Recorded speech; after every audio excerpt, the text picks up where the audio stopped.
नमस्कार दोस्तों, education H R study में आपका स्वागत है। दोस्तों, पिछले वीडियो में हमने इतिहास में रणथंभौर का चौहान वंश पढ़ लिया है, जालोर का चौहान वंश पढ़ लिया है और आज हम पढ़ेंगे अजमेर का चौहान वंश। तो आज पढ़ेंगे हम अजमेर का चौहान वंश।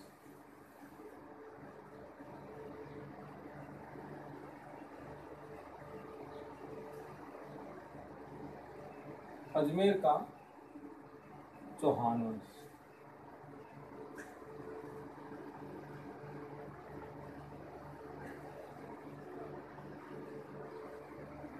आज हम पढ़ेंगे अजमेर का चौहान वंश। अजमेर के चौहान वंश की बात करने से पहले हमें पीछे जाना होगा कि सबसे पहले तो हमें ये मालूम होना चाहिए कि भाई चौहानों की उत्पत्ति कहाँ से हुई है, चौहानों का क्षेत्र कौन सा था, उत्पत्ति कहाँ से हुई है, उसका मूल उद्गम स्थल है कहाँ से है। तो दोस्तों, इस बारे में हम अध्ययन करने के लिए सबसे पहले हम चौहानों की उत्पत्ति के बारे में पढ़ेंगे। तो चौहानों की उत्पत्ति, चौहानों की सबसे पहले हम देखेंगे कि चौहानों की उत्पत्ति कहाँ से हुई। और चौहानों की उत्पत्ति के संबंध में अलग अलग इतिहासकार हुए हैं और अलग अलग इतिहासकारों का अलग अलग समर्थन है। इसके उत्पत्ति की जानने के स्रोत पे हम प्रकाश डालेंगे तो हमें जाना पड़ेगा, जैसे ग्रंथ लिखे गए अलग अलग इतिहासकारों के लगा, जैसे पृथ्वीराज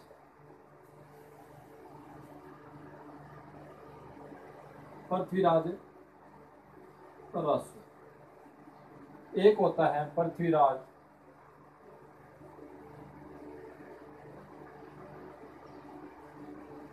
विजय। इस दोनों में देखने में तो नाम सेम लगते कि पृथ्वीराज रासो और पृथ्वीराज विजय, लेकिन इसके इतिहासकार अलग अलग हुए। पृथ्वीराज रासो के लेखक हैं, कौन है? पृथ्वीराज रासो के लेखक हैं चंद्रबरदाई। कौन है? चंद्रबरदाई। और पृथ्वीराज विजय का जो लेखक है, इसका लेखक है जयानय। कौन है? जयानय।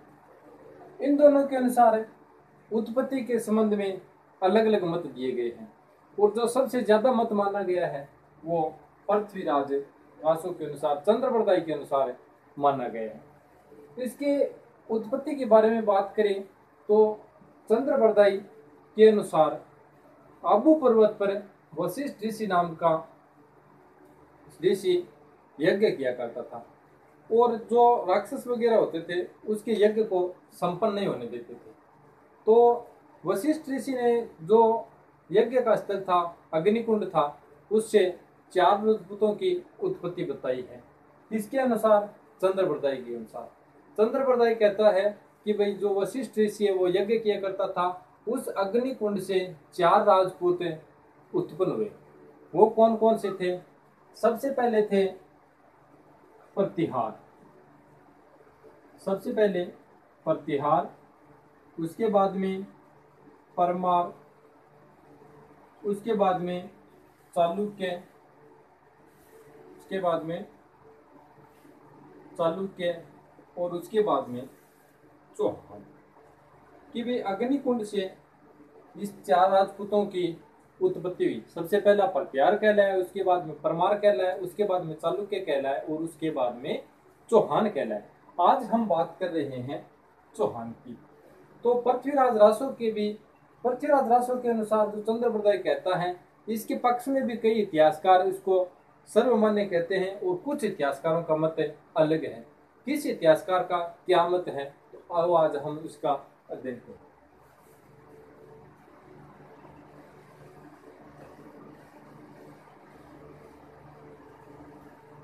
सबसे पहले तो चंद्रबरदाई के अनुसार एक तो था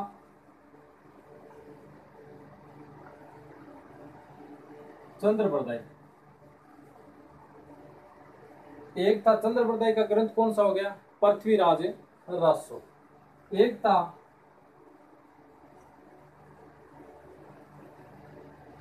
मोहनोत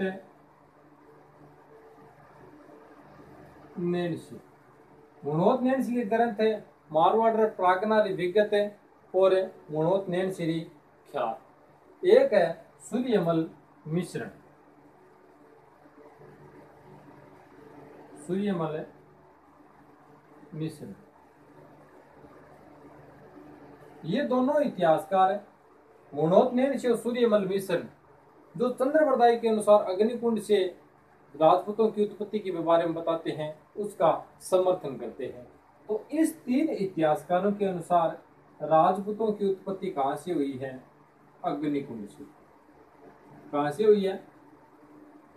अग्निकुंड से। चंद्रप्रदाय के अनुसार, मोहनोत नेणसी के अनुसार और सूर्यमल मिश्रण के अनुसार इसकी उत्पत्ति कहां से बताई है? अग्निकुंड से बताई। इसके बाद में बात आती है विदेशी कि भाई एक तो था कर्नल जेम्स टोड। टोड के अनुसार वीएस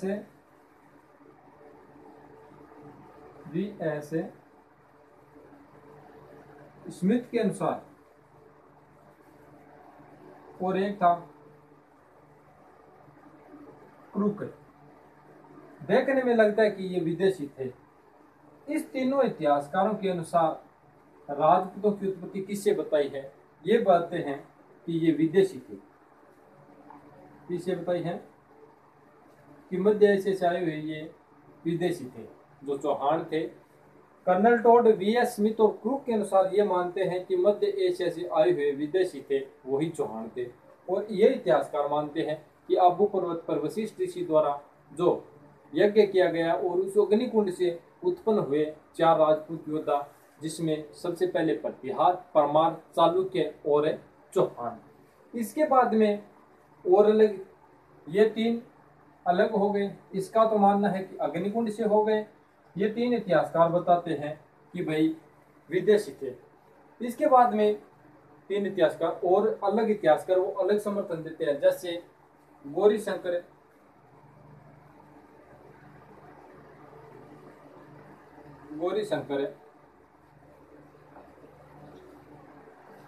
हीराचंद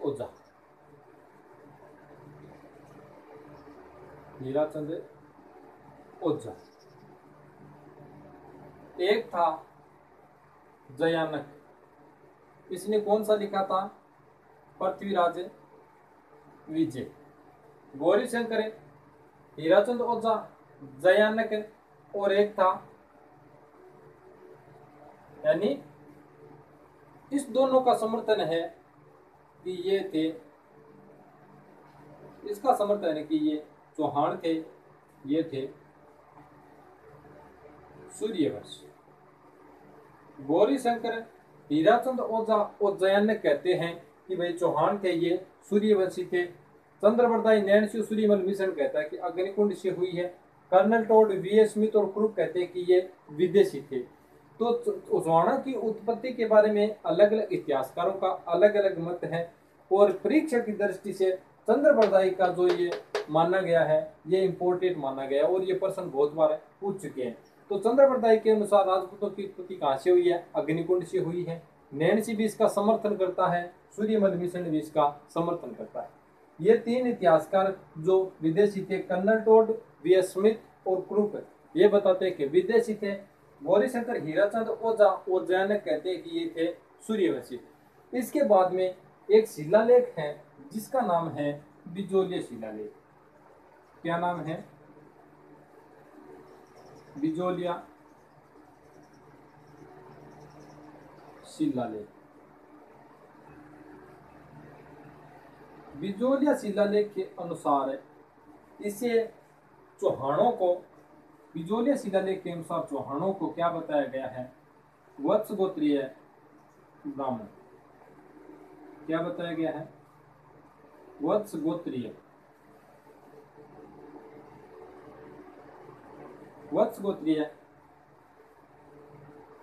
ब्राह्मण बताया गया। बिजोलिया शिलालेख के अनुसार चौहानों को ब्राह्मण बताया गया। इसको याद रखने के लिए बिजोलिया का नाम आते ही ब्राह्मण। बिजोलिया शिलालेख के अनुसार ब्राह्मण है। चंद्रप्रदाय के अनुसार अग्निकुंड है।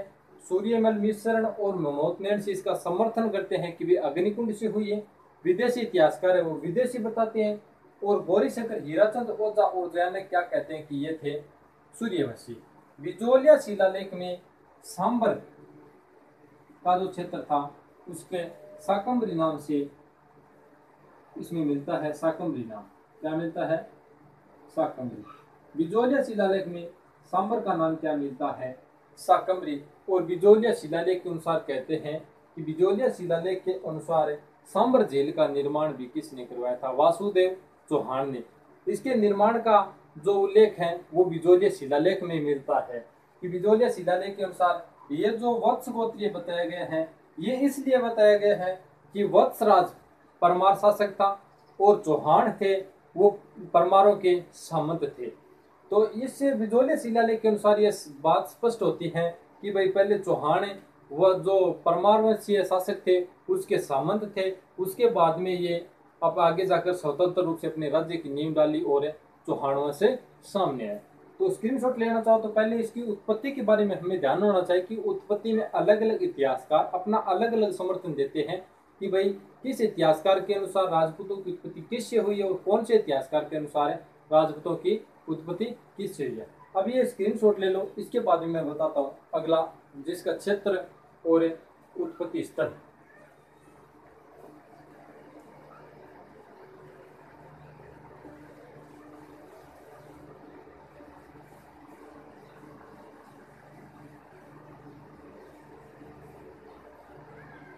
वो तो बात होगी कि भी उत्पत्ति के आधार पर हमने देख लिया कि भी किस इतिहासकार का क्या समर्थन है और कौन से इतिहासकार किस चीज का समर्थन करते हैं।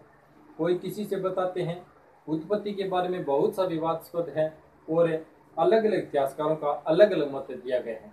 इसके बाद में बात करते हैं कि सबसे पहले चौहानों का जो उद्गम स्थल था मूल स्थल था उसकी बात करें तो यहाँ पर एक जयपुर के अंदर एक क्षेत्र है उसका नाम है सांबर। इसको स्पादलक्स भी कहते हैं। क्या कहते हैं? स्पादलक्स, सांबर और एक नाम है शाकंभरी।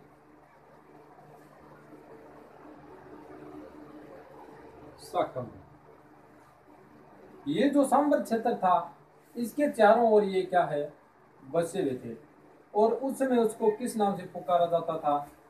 सांबर क्षेत्र के चारों ओर जो बसे हुए थे उसको किस नाम से पुकारा जाता? उसको पुकारा जाता था चाहमान के नाम से। किस नाम से? चाहमान के नाम से पुकारा जाता था। और चाहमान से ही आगे जाकर ये क्या बन गए? चौहान। चौहानों का मूल स्थल माना जाता है सांबर कि भाई ये सांबर जेल के चारों ओर आकर बस गए थे उसमें यहाँ पर इसको कहा जाता था चाहमान। चाहमान से आगे जाकर ये बने चौहान। इसके बाद में कि भाई इसका जो संस्थापक है वो किसे माना जाता है? लगभग 512 ईस्वी सन 512 ईस्वी सन में इसका संस्थापक माना जाता है वासुदेव चौहान को। क्या माना जाता है? किसे माना जाता है? वासुदेव चौहान। चौहान वंश की नींव किसने डाली थी या चौहान वंश का संस्थापक माने तो सबसे पहले 512 में चौहान वंश का संस्थापक कौन हुआ? वासुदेव चौहान। और इसी को चौहान वंश का संस्थापक है माना जाता है कि वे चौहान वंश का संस्थापक कौन था? तो चौहान वंश का संस्थापक था वासुदेव चौहान।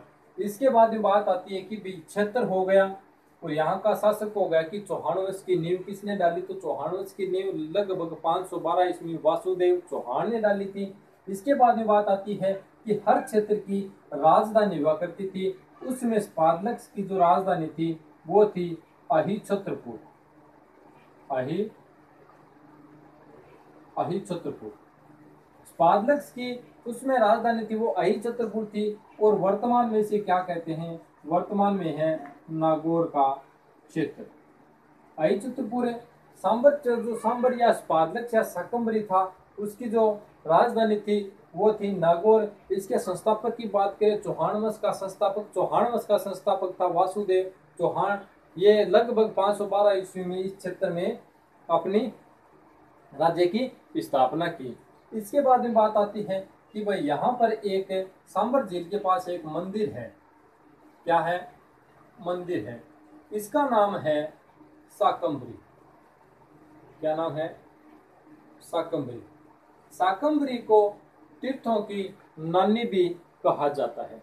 किसे कहा जाता है? तीर्थों की नानी, और इसे देवयानी तीर्थ भी कहते हैं। लगभग पीछे कंपटीशन में प्रश्न उठाया कि सांबर झील के किनारे जो मंदिर है उसे किस नाम से पुकारा जाता है, तो तीर्थों की नानी भी कहते हैं और देवयानी भी इसी को कहते हैं। तो इस मंदिर को क्या, इस मंदिर शाकंभरी देवी को क्या कहते हैं? देवयानी। देवयानी यानी सांबर झील के जो किनारे पर मंदिर है उसे शाकंभरी का मंदिर भी कहते हैं, देवयानी भी कहते हैं, और एक क्या कहते हैं? तीर्थों की नानी। तीर्थों की नानी। तीर्थों की नानी किसे कहा जाता है? तो वो शाकंभरी को कहा जाता है। देवयानी तीर्थ किसे कहा जाता है? तो देवयानी भी किसको कहते हैं? शाकंभरी को कहते हैं। कि एक समय जब अकाल पड़ा तो इस माता ने फल फ्रूट वगैरह जो बांटे थे और लोगों को जीवित किया था, उसी के आधार पर इसका नाम पड़ा शाकंभरी। और इस शाकंभरी के तीर्थ को तीर्थों की नानी भी कहा जाता है और इसको देवयानी तीर्थ भी कहा जाता है। क्षेत्र की बात करें तो सांबर के आसपास का जो क्षेत्र था उसे स्पादलक्स या शाकंभरी का क्षेत्र भी कहते थे। इसकी राजधानी बात करें तो स्पादलक्स की राजधानी हुआ करती थी अहिच्छत्रपुर, जो वर्तमान में किया है नागौर का क्षेत्र है। इसके बाद में संस्थापक की बात करें तो स्पादलक्स या सांबर का जो चौहान वंश का संस्थापक था वो था वासुदेव चौहान। इसके बाद में हमने उत्पत्ति के बारे में पढ़ लिया है और स्टार्टिंग मूल उद्गम स्थल, चौहानों का मूल उद्गम स्थल सांबर को ही माना जाता है। इसी के बाद में हम आगे शासकों के बारे में चर्चा करेंगे। तो इसके बाद में कई शासक होते हैं, इसमें एक शासक आता है गुवक। कौन सा? गुवक है। इस शासक का उल्लेख है हर्षनाथ मंदिर, हर्षनाथ प्रशस्ति में इस शासक का पता चलता है। और हर्षनाथ मंदिर का निर्माण भी किसने करवाया था? गुवक ने करवाया था। किसने करवाया था? गुवक ने। हर्षनाथ मंदिर, हर्षनाथ है। इसके बारे में बस इतना ही पता चलता है कि हर्षनाथ प्रशस्ति में गुवक नामक शासक ने हर्ष मंदिर का निर्माण करवाया था। इसके बाद में एक शासक और होता है जिसका नाम है चंदनराज। क्या नाम है? चंदनराज। इस शासक के बारे में और ज्यादा कुछ नहीं है। इसकी एक रानी थी जिसका नाम था रुद्राक्षी। क्या नाम था? रुद्राक्षी। ये पुष्कर झील शिवजी की बताते हैं कि शिवजी की बहुत बड़ी भगत थी और ये पुष्कर झील पर 1000 दिए जलाती थी। पुष्कर झील पर क्या करती थी? 1000 दीपक जलाती थी। इसके बाद में आता है जो विग्रहराज प्रथम। तो आगे के शासकों के बारे हम आगे चर्चा करेंगे अगले वीडियो में, क्योंकि वीडियो बहुत लंबा हो जाएगा। अगले वीडियो में आगे के जो शासक होंगे उसके बारे में चर्चा करेंगे और शुरुआत होगी अजय राज से, जो प्रतापी शासक शुरू से होता है। अजय राज, अर्णोराज, विग्रहराज चतुर्थ और पृथ्वीराज इस चौहान वंश में प्रतापी राजा हुए। इसके बारे में हम अगली वीडियो में चर्चा करेंगे। तो सबसे पहले दोस्तों इसमें पढ़ने वाली बात यह है कि चौहानों की सबसे पहले तो उत्पत्ति के बारे में हमें पता होना चाहिए कि किस इतिहासकार के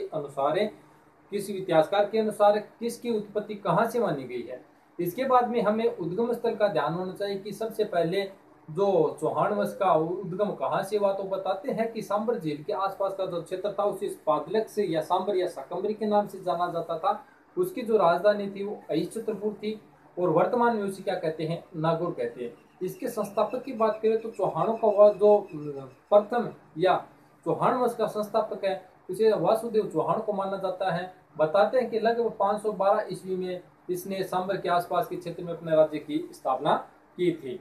इसके बाद में बात आती है कि सांबर झील के किनारे एक मंदिर है जिसे शाकंभरी माता का मंदिर कहते हैं। इस मंदिर को देवयानी तीर्थ या तीर्थों की नानी भी कहा जाता है। तो परीक्षा की दृष्टि से ये दोनों प्रश्न बहुत इंपॉर्टेंट है कि तीर्थों की नानी किसे कहा जाता है, तो वो शाकंभरी माता का मंदिर है। और इसी के बाद देवयानी तीर्थ की बात करें तो वही कौन सा है, देवयानी तीर्थ कहाँ स्थित है, तो सांबर झील के किनारे स्थित है। इसके बाद में आगे चर्चा करते हैं। तो शासकों में बहुत सारे शासक हुए, उसमें एक गोवक नामक शासक था। उसके बारे में इतना ही हमें पता चलता है कि वे हर्षनाथ प्रशस्ति में जो इस शासक का वर्णन है, गुहक हर्षनाथ प्रशस्ति में पता चलता है कि गुहक नामक शासक ने हर्षनाथ मंदिर का निर्माण करवाया था। इसके बाद में एक शासक और है चंदनराज, उसका भी पता चलता है कि चंदनराज की जो पत्नी थी उसका नाम था रुद्राक्षी।